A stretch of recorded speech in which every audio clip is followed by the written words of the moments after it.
A bit of a scuffle going on. That's not good to see. Bilal involved in it. I think Fraser Kerr got caught up in that as well. One of the Motherwell substitutes. When it's all kicked off, just seconds after the final whistle, order appears to have been restored. I think Lee Irwin's okay. There's a bit of blood. It's way out of order. This is not good. Let's see what happened, Gary. Just there's a push there, and then he volleys him, and then there's a strike.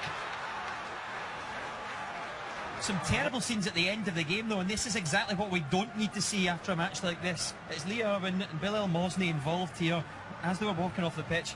Gordon, this is just not good for our game, is it? Well, I think that me and the two lads are coming along here to talk about football, and it's unfortunate because there's a 6-1 victory over 2 legs there.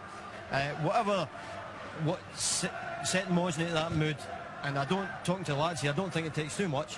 That can't be condoned. There's no excuse for that whatsoever.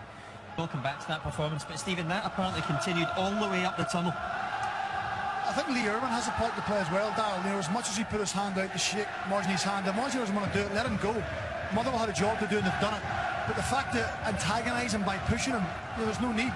Because as Gordon says, it doesn't take much to send Mosney off on a rant or a rave or to do it, you know. So, you know, you see there's Lee Irwin.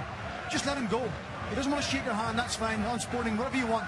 But you've won the game. Don't antagonise him and start the issue. Of course, Mosney shouldn't have reacted, but he did. I'm just hearing all that trouble at the end. 3 red cards have been handed out. Fraser Kerr, Lee Irwin and Bilal Mosney. That's the aftermath. 3 red cards for what we saw on the pitch at the end. Players with blood in their mouths walking up and finishing a game like that. Stephen, that is unfortunately the shame what we're discussing here, and this is a horrible incident. Well, because of the enormity of the game and the repercussions of a club staying in the top flight and a club who are desperate to get back there, Darren, not making it, it was always going to be an edge. You know, as much as we said there was an edge in the play, there was an edge among players. There was a little edge among the fans. You could sense towards the end, coming onto the pitch, kind of nearly coming together just behind us. So there was so much at stake, financially so much at stake for both clubs. So it's, you know, it's not what we want to see. Do you know what Ferguson used to say about defenders? Do not sign emotional defenders. Yeah. If you look at Stephen McManus today, never at any time did he look at the game got too much for him. And Mosney comes on, the game's too much for him. Yeah. Playing for Rangers is too much for him.